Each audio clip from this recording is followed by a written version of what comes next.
You've seen me crash it. You've seen me fly it. Now you can get one yourself. That's right, Starhopper is now available. If you're ready to get one, head on over to maxqrockets.com. The first 30 will come with an individually numbered plaque. I'm Rocket Randall, and in today's video, I'm going to go over the Starhopper model rocket, how I designed it, what all is included, and what you need to know before you buy it.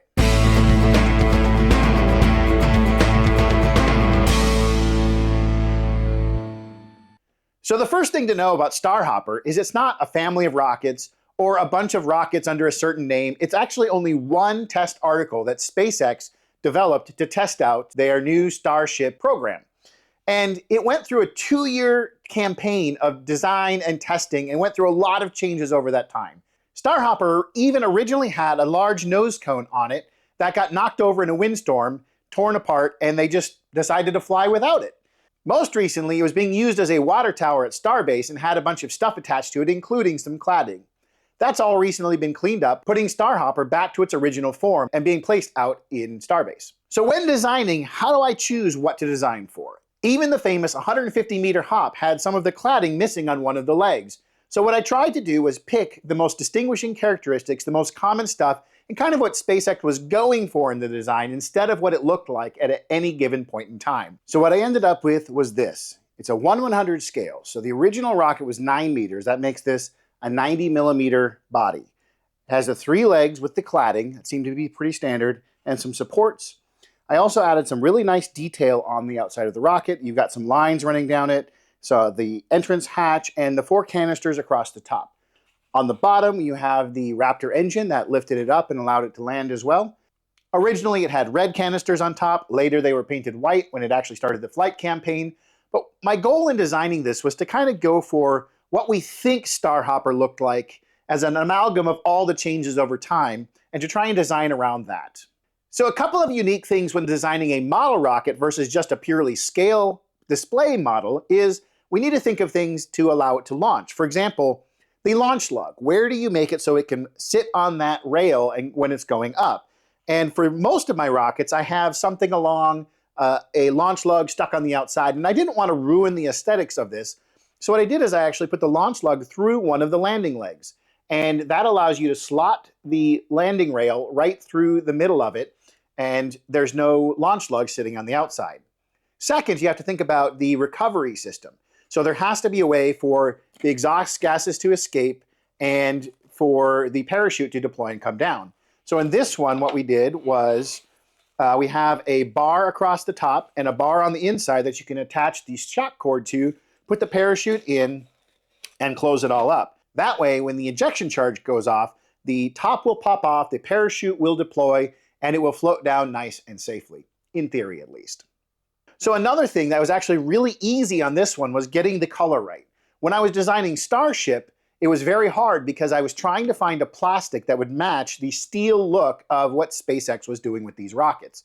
But since I'd already solved that problem with Starship, I just did the exact same thing with Starhopper, and it looks absolutely perfect. So a nice chrome finish with an acrylic seal on it, and it looks very steel-like. Those of you who have been following along know that I've had some trouble getting this to launch well. And that's because it's not very rocket-shaped. Most rockets are long and skinny and have some fins at the back, and this is the exact opposite. This is shaped like a trash can. It's short and stubby and was never designed to be aerodynamically stable. So I tried various things to try and get it to launch well, and it crashed. And it crashed. And it crashed. I tried adding fins to the rocket.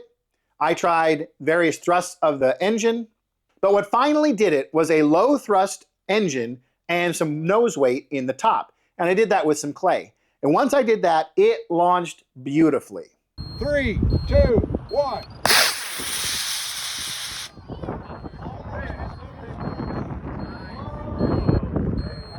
Good job with the shoot. Shut up and take my money. Now, it's never going to go that high, and that's not the point. This is a rocket that's supposed to wow people by reminding them of the 150-meter high hop that the real Starhopper rocket did. And getting the right engine and the right nose weight, this thing is going to look perfect in your launches. So what's actually included in the Starhopper kit? Well, there's 4 3D printed parts and some additional stuff. So the first piece is the main body tube with the launch lug in the leg and the dome which sits on top. And these need to be painted in the chrome, and the canisters either white or red, whatever you want to choose. Then additionally, there's the engine mount and engine cap, which all screws in together into the bottom. I'm including with this 1.4 ounces of clay, which is the part that's going to make this aerodynamically stable. It needs to be added to the inside of the top dome. And of course, a standard 15-inch parachute and the shock cords that will tie everything together and allow it to come down safely. A informational brochure about the Starhopper rocket, which just includes some really interesting information, and a simple assembly guide about painting and assembling your rocket. In addition, the first 30 will include these plaques individually numbered to tell you which version of the rocket you're going to get. So the first person that orders is going to get this rocket that was featured in this video, and you're going to know that one's the one you got. So there you have it, the Starhopper model rocket. I think you're really going to like this one. It looks amazing, it flies well, and it's going to remind people out at the pad when you fly it of that 150-meter hop, when we were waiting on the Starship program to really get ramped up and start flying well. So head on over to maxqrockets.com and pick one up, maybe 2, paint one with the white canisters, one with the red canisters, and be sure to fly them. I think these are going to be a big fan favorites. Be sure to like and subscribe. I've got some great content coming, some new rockets you're really going to be excited about, as well as lots of information about how you can 3D print your own model rockets. Keep your eyes on the sky with Max Q Rockets.